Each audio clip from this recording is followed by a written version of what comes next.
9 March Mustafa খামেনিকে দেশের নতুন নেতা হিসেবে ঘোষণার পরপরই সমর্থকদের মধ্যে উচ্ছ্বাস দেখা যায়। বিভিন্ন স্থানে ইরানের পতাকা হাতে মিছিল করতে দেখা যায় জনতাকে।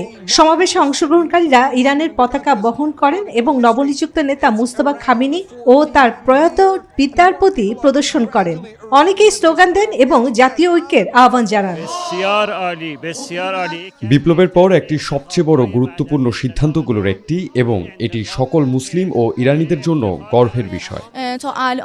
আগে যেমন আলী খামেনির প্রতি আনুগত্য ছিল, এখন থেকে নতুন নেতার নির্দেশেই তারা মেনে চলবেন।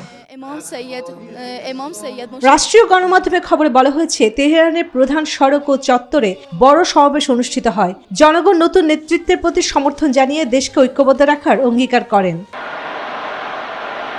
এর আগে সর্বোচ্চ নেতা আলী খামেনির মৃত্যুর পর বিশেষ পরিষদের সিদ্ধান্তে তার ছেলে মুস্তফা খামেনিকে নতুন নেতা হিসেবে নির্বাচিত করা হয়।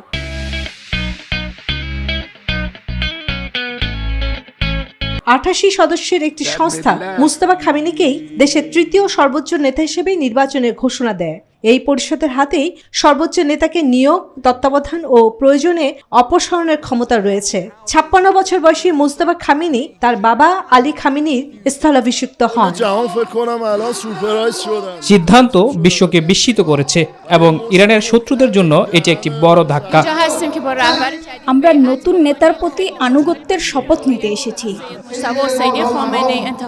এই সিদ্ধান্তের পর থেকেই ইরান জুড়ে রাজনৈতিক ও জনসমর্থনের প্রদর্শন শুরু হয়। বিশ্লেষকদের মতে, বর্তমান উত্তেজনাপূর্ণ পরিস্থিতিতে নতুন নেতার প্রতি জনসমর্থন প্রদর্শনকে দেশের স্থিতিশীলতা ধরে রাখার বার্তা হিসেবে দেখা হচ্ছে।